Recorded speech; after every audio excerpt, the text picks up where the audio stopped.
Hi guys, welcome to the Good Karma Brew Bar. I'm ready to do another pour over. In fact, I'm excited about this one because I'm a little late on my afternoon coffee, and I want to do a little quick pour over, and this is perfect for the Espro Bloom pour over. Look at that beauty, hey? It's one of my newest ones. I have my coffee in there. I have 21 grams.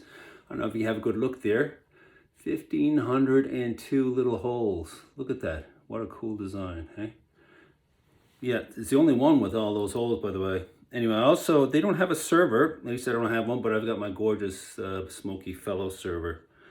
So I've got the 21 grams in there, ground a little on the finer side of medium. Anyway, I just realized you're looking at me. Let's have a look at what's going down here, right?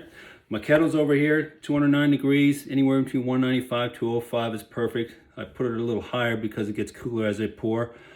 My scale now is turned, so I'm going to do just like I've done with all the other ones. Oh, I forgot to mention, will show you the filter here. Very much like the fellow filter, right? Nice and ribbed, and it has a flatter bottom though. A little easier to get at. Okay, so I just got to double check here. I'm going to tar that. I've got 21 grams. I'm going to go triple that up to 63. And this goes very fast. After I get to the 63 grams, I'm gonna wait about 30 seconds. Then I'm gonna go pour nice and easy all the ways up to 350 and then let it go. And then I'm gonna give it a little spin just near about halfway around 230. So let me press my timer and off we go. Doesn't matter how fast I put it in here. I don't wanna go too close to the sides as usual. Just a little over, no big deal, 69.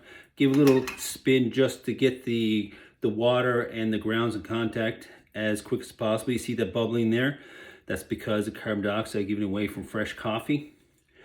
I'm still keeping an eye on my timer here, a little different where it's backwards, 7, 28, 29. Boom, here I go. I'm just gonna clean off the walls once. I'm just gonna try to stay away from then, and then nice, easy pour. Like I've always said, you don't necessarily have to go concentric circles or clockwise or whatever. Just make sure you stick to the center. You notice all that lovely crema there, hey? I'm not talking because I'm still looking at the time. Okay, looks like I'm doing well. Yeah, so you could do this with a regular kettle. I mean, I'm totally spoiled with this fellow kettle the way I'm pouring here.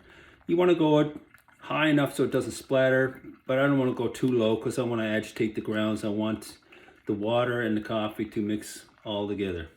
This is what's called a slurry here. Normally I'd be more concerned and I'd probably do a couple of pours, but because, if you can probably hear, it drains out so fast that I don't have to worry about the water cooling down. Oh, getting close.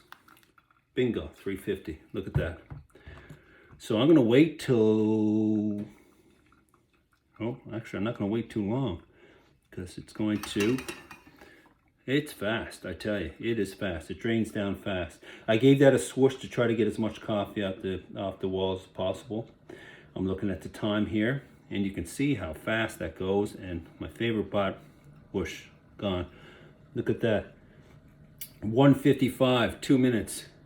An amazing cup, and just like all the other pours, gives me a nice clean taste, but it's quite convenient. A little open air here.